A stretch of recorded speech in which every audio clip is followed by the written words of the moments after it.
Hello viewer, welcome back to our channel maths zone with DT.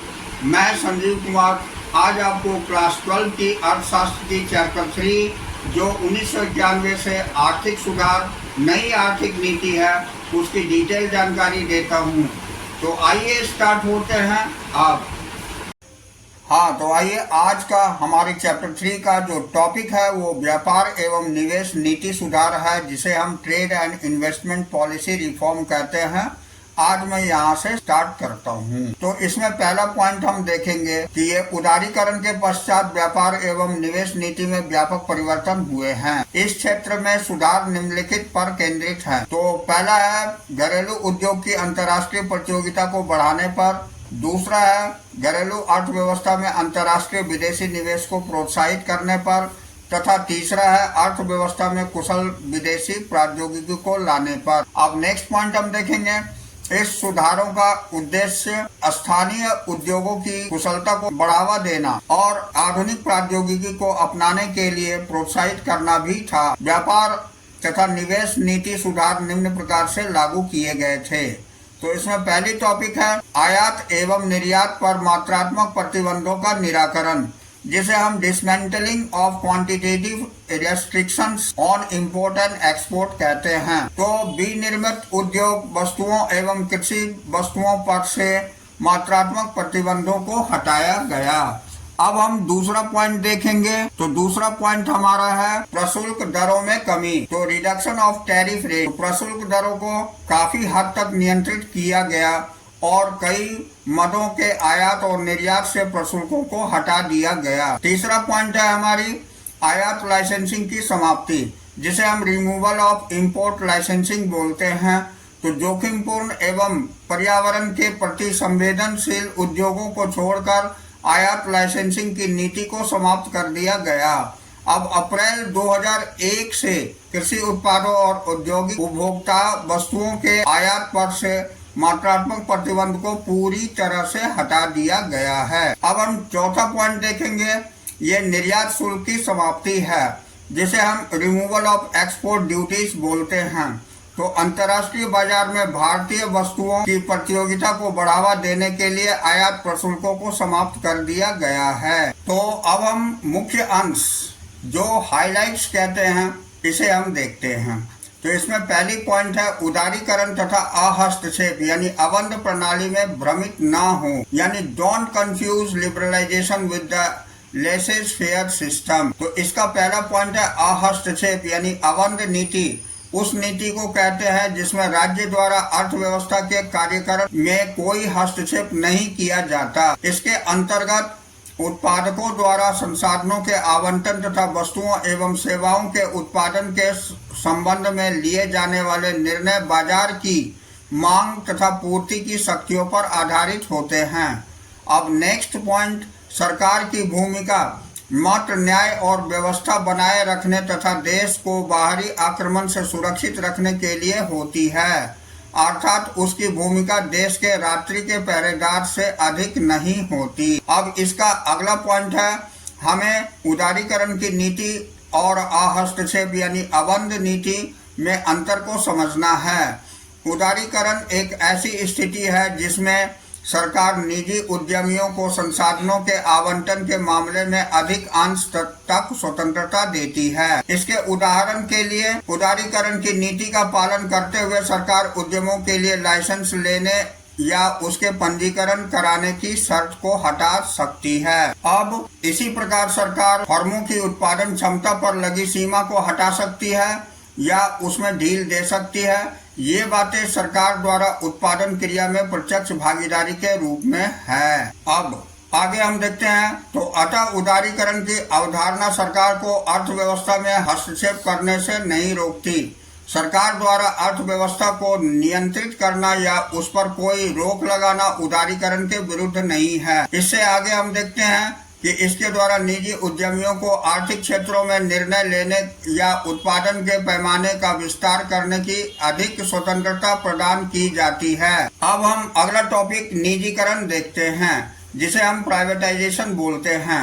तो निजीकरण वह प्रक्रिया है जिसके द्वारा निजी क्षेत्र किसी सरकार उद्यम का मालिक बन जाता है या उसका प्रबंध करता है। यानी privatisation is the process of involving the private sector in the ownership और operation of a state owned enterprise. अब हम नेक्स्ट पॉइंट देखते हैं। तो इसका अर्थ सार्वजनिक क्षेत्र में उद्यमियों से सरकार स्वामित्व अथवा प्रबंध को समाप्त करना या धीरे धीरे हटाना यानी ग्रेजुअल विड्रॉवल है। ऐसा दो प्रकार से किया जाता है।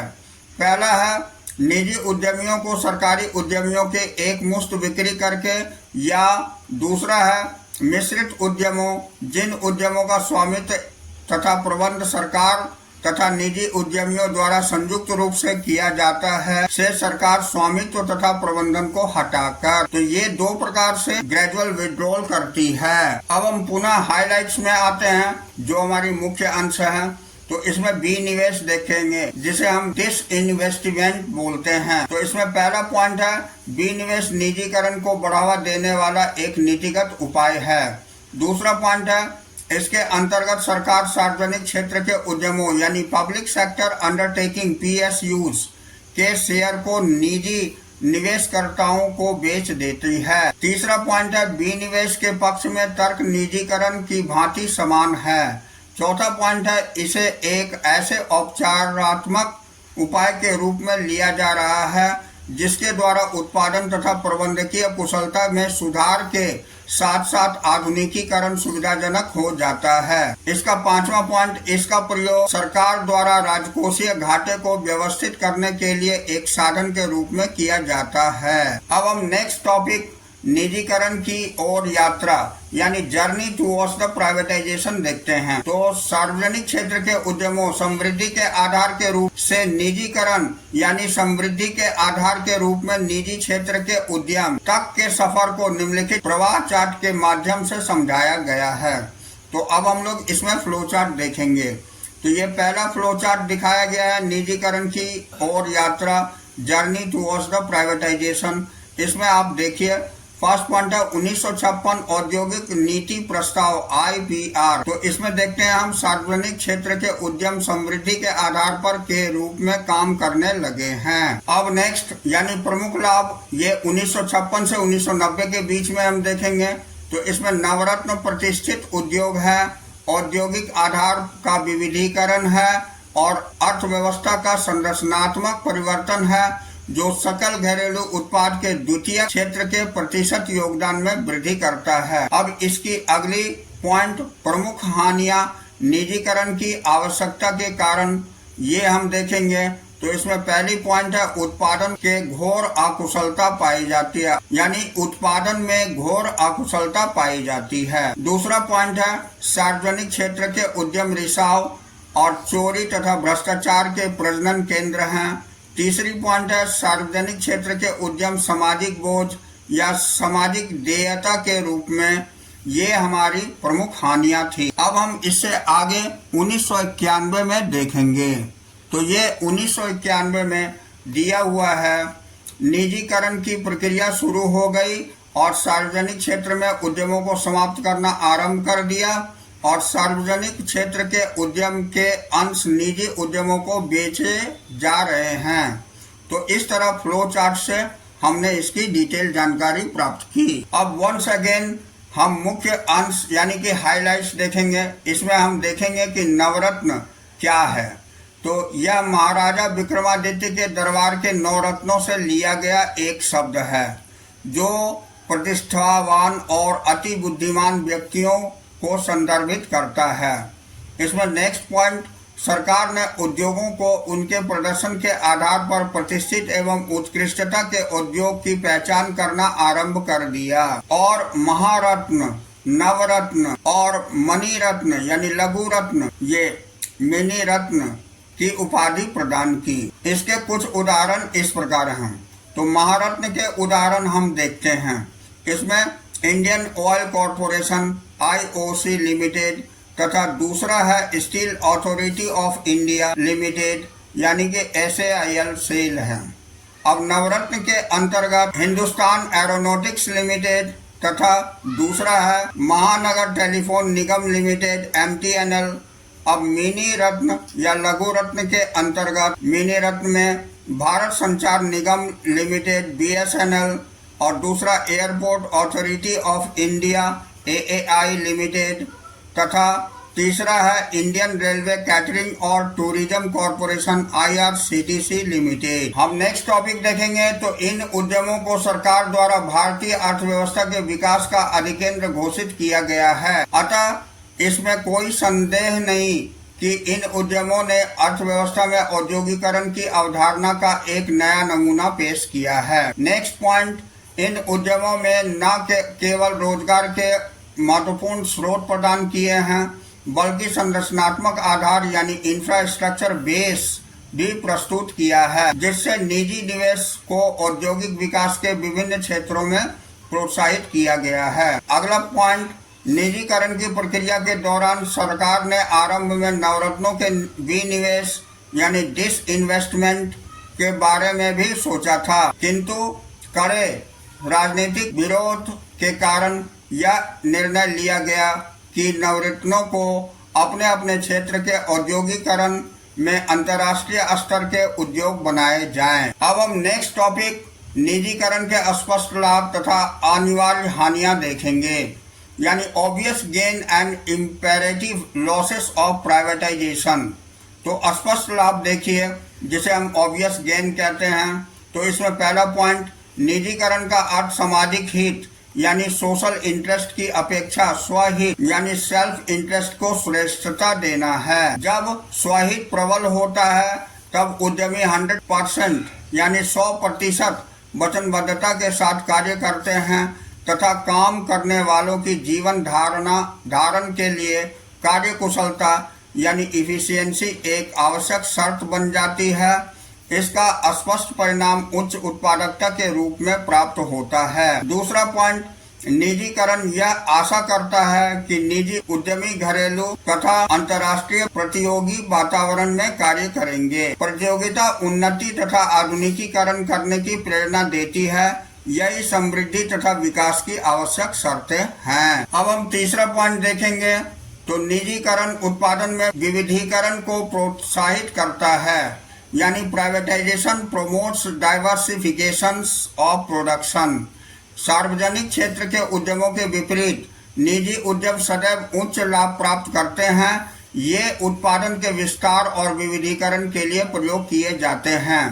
अब बहुराष्ट्रीय कंपनियां, जिसको हम मल्टीनेशनल कॉरपोरेशंस बोलते हैं, इस तथ्य का प्रमाण है कि निजी क्षेत्र के उद्यमों में इतनी क्षमता होती है कि वह विकास के निर्देश चिन्ह यानी बेंचमार्क को पुनः परिभाषित यानी रीडिफाइनिंग कर सके। अब अगला पॉइंट, निजीकरण उपभोक्ता की प्रभुता को प्रोत्साहित करता है, यानी प्राइवेटाइजेशन प्रोमोट्स कंज्यूमर्स सोवरेनिटी, यानी उच्च कोटि की उपभोक्ता प्रभुता का होना जीवन के बेहतर गुणवत्ता का प्रतीक है। अब हम अनिवार्य हानियां यानी इम्पेरेटिव लॉसेस देखेंगे। तो इसमें फर्स्ट पॉइंट हम देखते हैं, समाज के समाजवादी ढांचे की रचना, जिसमें सामाजिक हित को श्रेष्ठता दी जाती है, केवल एक सैद्धांतिक संभावना यानी थियोरेटिकल पॉसिबिलिटी बनकर रह जाती है। इसकी व्यावहारिक वैधता यानी वैलिडिटी तभी समाप्त हो जाती है जब सार्वजनिक क्षेत्र के उद्यमों को निजी उद्यमियों के आगे बेच दिया जाता है। अब दूसरी पॉइंट, निजीकरण में बाजार की शक्तियां स्वतंत्र रूप से काम करती है। इस प्रक्रिया में केवल उन्हीं व्यक्तियों के लिए वस्तुओं का उत्पादन किया जाता है जिसके पास उन्हें खरीदने के साधन होते हैं।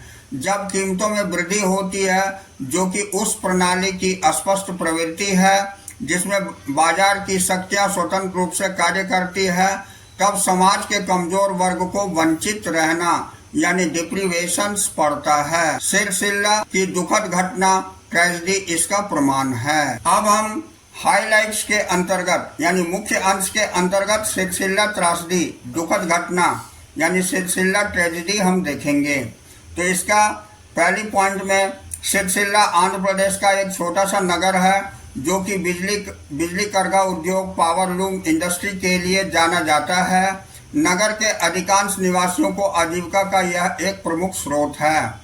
दूसरी पॉइंट, बिजली आपूर्ति के निजीकरण के कारण बिजली के शुल्क की दरों में भारी वृद्धि हो गई। उद्योग के लिए इसका बोझ उठाना असहनीय हो गया। नेक्स्ट पॉइंट, परिणाम स्वरूप श्रमिकों को मजदूरी दरों में कटौती की गई, क्योंकि मजदूरी को कपड़े के उत्पादन के साथ जोड़ा जाता है, इसलिए कपड़े के उत्पादन के घटने के साथ मजदूरी भी घटी। अब नेक्स्ट पॉइंट, मजदूरी में कटौती के कारण श्रमिकों के लिए जीवन निर्वाह बहुत कठिन हो गया। श्रमिक क्या करते? आत्महत्या ही एकमात्र भीषण विकल्प उनके पास था। ऐसा ही सिलसिला के श्रमिक ने किया। लगभग 50 श्रमिकों ने आत्महत्या कर ली। इसे ही सिलसिला त्रासदी यानी दुखद घटना का नाम दिया गया है। अब हम अगला पॉइंट वैश्वीकरण देखेंगे, जिसे ग्लोबलाइजेशन कहा जाता है। तो वैश्वीकरण से अभिप्राय है देश की अर्थव्यवस्था को संसार के अन्य देशों की अर्थव्यवस्थाओं से मुक्त व्यापार तथा पूंजी की मुक्त गतिशीलता आदि के द्वारा संबंधित करना। अब हम इसका अगला पॉइंट देखेंगे। वैश्वीकरण से अभिप्राय एक ऐसी प्रक्रिया से है जो विश्व अर्थव्यवस्था में आए खुलेपन, बढ़ती हुई पारस्परिक आर्थिक निर्भरता तथा आर्थिक एकीकरण के फैलाव से संबंधित है। तो globalisation may be defined as a process associated with the increasing openness, growing economic interdependence and deepening economic integration in the world economy. तो हम अगला पॉइंट देखते हैं।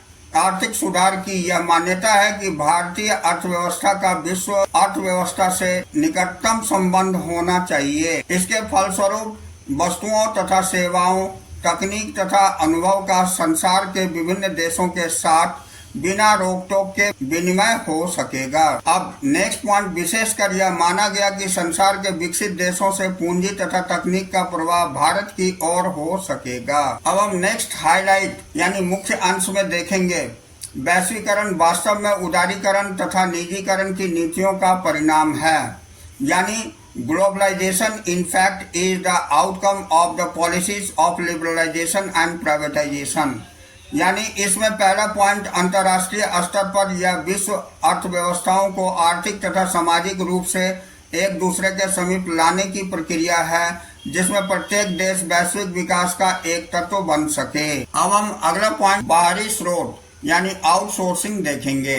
तो इसमें फर्स्ट पॉइंट, वैश्वीकरण की प्रक्रिया का यह एक महत्वपूर्ण परिणाम है। दूसरा, यह एक ऐसी प्रणाली है जिसके अंतर्गत व्यवसाय संबंधी सेवाएं बाहर से किराए पर ली जाती है, जैसे कॉल सेंटर, प्रतिलेखन, ट्रांसक्रिप्शंस, रोग विषयक परामर्श, अध्यापन यानी परीक्षा, अनुशिक्षण, कोचिंग के लिए तैयार करना इत्यादि सेवाएं इसमें शामिल है। अब नेक्स्ट टॉपिक, भारत बाह्य स्रोतों का एक महत्वपूर्ण गंतव्य यानी डेस्टिनेशन बनता जा रहा है। विशेषकर व्यापार प्रक्रिया बाहरी स्रोत बीपीओ जैसे कॉल सेंटर भी कहते हैं।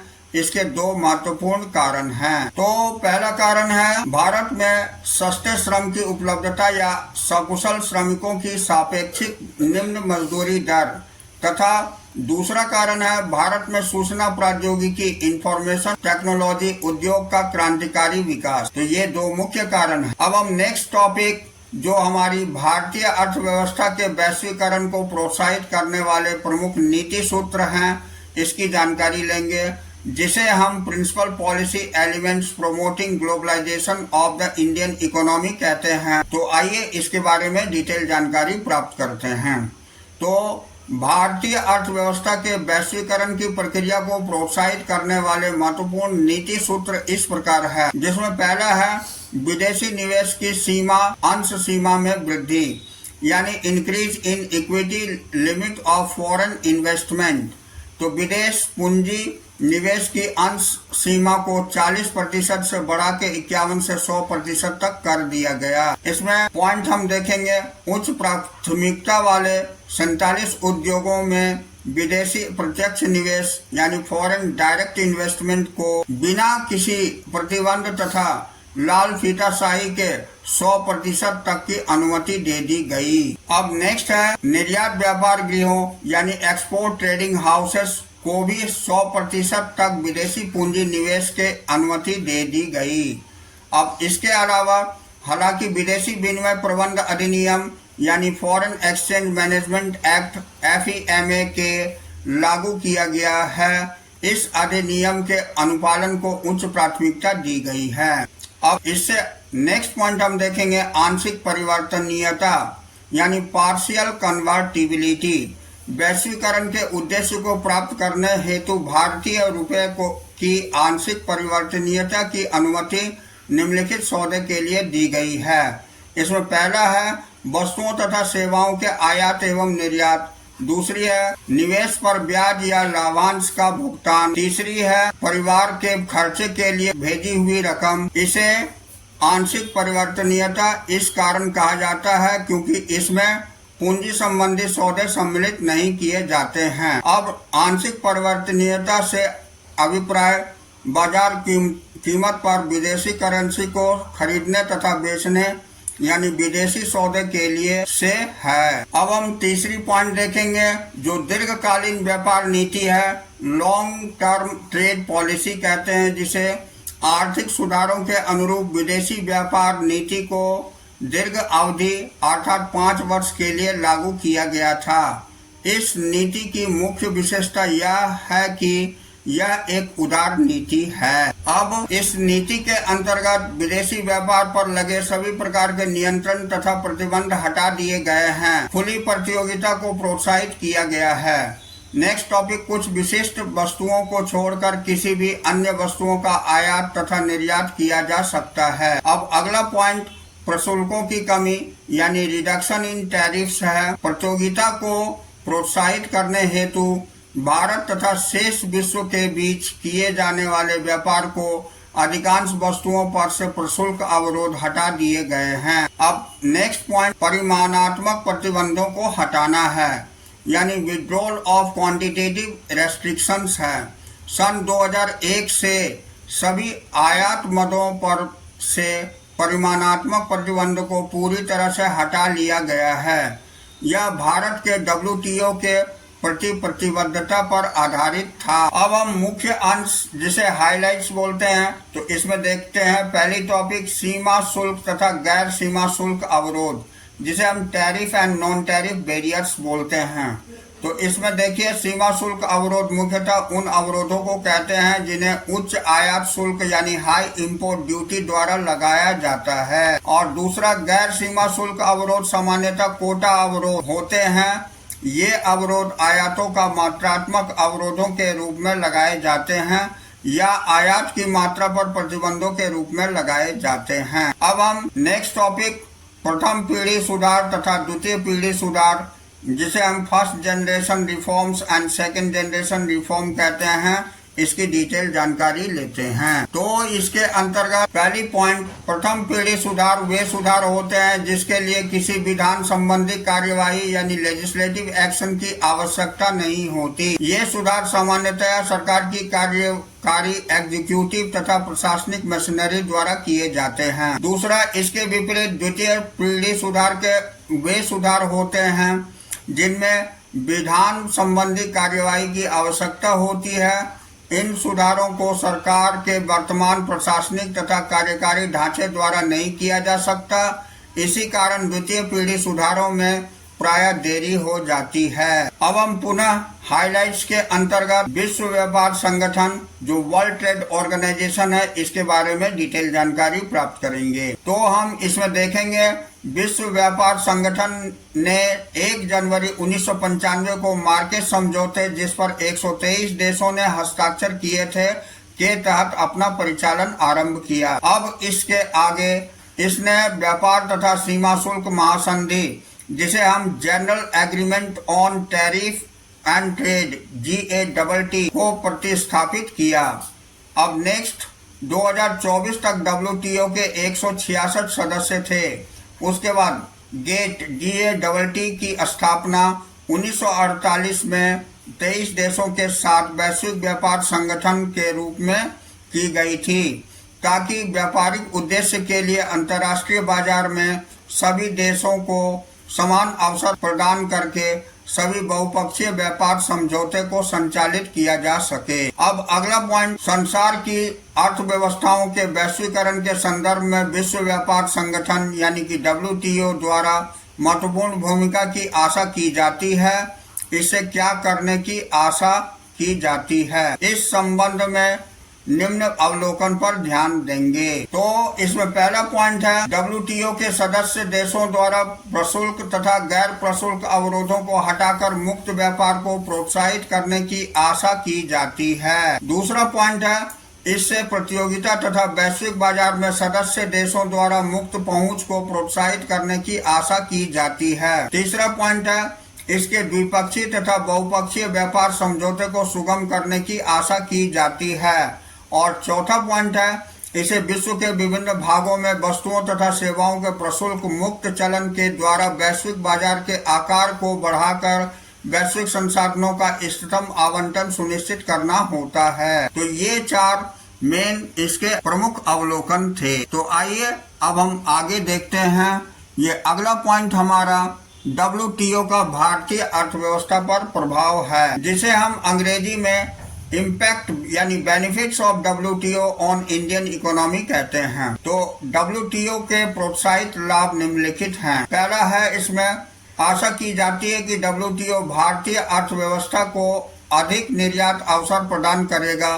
तदनुसार अंतर्राष्ट्रीय व्यापार में भारत के हिस्से में भविष्य में वृद्धि की आशा की जा सकती है। दूसरा है, बहु फाइबर व्यवस्था मल्टी फाइबर अरेंजमेंट MFA जिसे बोलते हैं, के अंतर्गत हमारे कपड़ा तथा सिले सिलाए वस्त्रों के व्यापार पर कोटा प्रतिबंध लगा हुआ था। WTO के समझौते के अनुरूप इन सभी प्रतिबंधों को समाप्त कर दिया गया है। कपड़े के निर्यात पर लगे प्रतिबंध समाप्त हो जाने से भारतीय वस्त्रों का निर्यात बढ़ा है। विशेषकर अमेरिकन और यूरोपियन देशों में भारतीय वस्त्रों का निर्यात काफी बढ़ा है। इसे वस्त्र उद्योग को काफी प्रोत्साहन मिला है तथा इस क्षेत्र में रोजगार के नए अवसर भी पैदा हुए हैं। अब तीसरा पॉइंट है, व्यापार पर लगी रोकों में स्वीकृत यानी एग्रीड कमी तथा विकसित देशों के घरेलू उत्पादों को दी जाने वाली आर्थिक सहायता यानी सब्सिडीज में कमी करने से इन वस्तुओं को की अंतर्राष्ट्रीय बाजार में कीमतों के बढ़ने की आशा है। इससे भारत में कृषि वस्तुओं के निर्यात में तेजी आएगी। तो इस तरह आपने देखा। अब हम नोट में बता देते हैं कि WTO समझौते का सभी देशों के साथ समान व्यवहार नहीं है, विशेषकर पूंजी बाजार तथा श्रम बाजार के संबंध में। दूसरा, WTO सभी देशों में पूंजी की मुक्त संचालन यानी फ्री मूवमेंट ऑफ कैपिटल के पक्ष में है, किंतु श्रम के मुक्त संचालन यानी फ्री मूवमेंट ऑफ लेबर के पक्ष में नहीं, जबकि श्रम तथा पूंजी दोनों ही साधन बाजार फैक्टर मार्केट की वस्तुएं हैं। तो इस तरह हमने यहाँ आज की क्लास ओवर की। अब हम अगले दिन फिर अगली टॉपिक से मिलेंगे। तो that's all for today. We will meet again on the next class.